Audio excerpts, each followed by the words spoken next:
Yeah. JJ Redick has been great on First Take.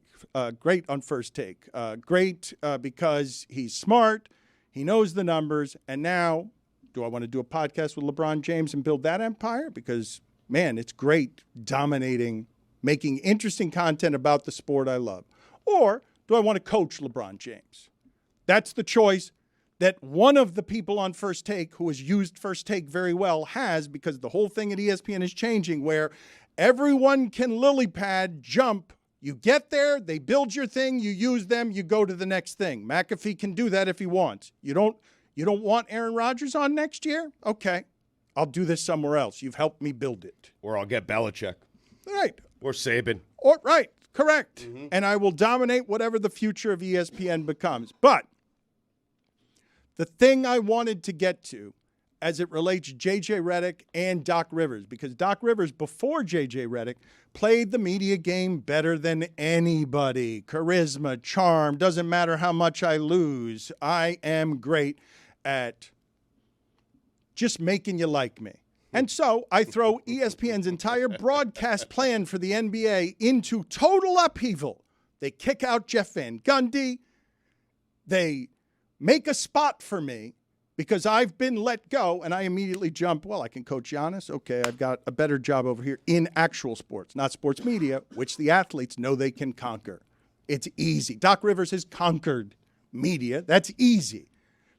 What he can't conquer is above him. He's won one title, right, with a team for all time that birthed all the super teams, and JJ Redick says things like this about him, and you will hear afterward Doc Rivers' recent rebuttal with Stephen A. Smith. So play all of that sound, please. I've seen the trend for years. What's the trend? The trend is always making excuses. Doc, we get it. Taking over a team in the middle of the season is hard. It's hard. We get it. Just like getting traded in the middle of the season is hard for a player. We get it. Mm-hmm. But it's always an excuse. It's always throwing your team under the bus. They lose to Memphis. Oh, it's his players' fault. Memphis was playing G League guys and two-way guys. And then you look at his quotes over the weekend. Now he wants to take credit for the James Harden trade to the Clippers working out. He wants credit for that. There's never accountability with that guy. That was a couple of months ago, and everyone seized on it. A lot of people were hearing it for the first time, even though a lot of people know of Doc Rivers. He is extraordinary at the media game. Yes, he is. Just really great at how it is it that I get you to like me. Well, this is how. He rebuts JJ Redick when he's on Stephen A. Smith's show this way. And what I want you to listen to is how candy sweet he is all around it while really insulting JJ Redick. JJ Redick was on the record getting on you pretty adamantly about some of the things that you were saying once you ultimately ended up in Milwaukee and talked about passing a buck or whatever. Did you two ever talk about that? Did you ever resolve that with one another? No.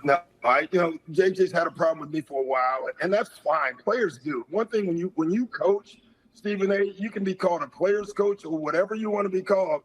But if you make decisions that the player doesn't agree with, in JJ's case, we didn't sign him back.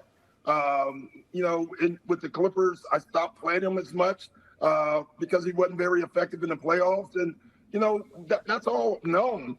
But I'm fine with that. Like, usually they all come back to you. They do.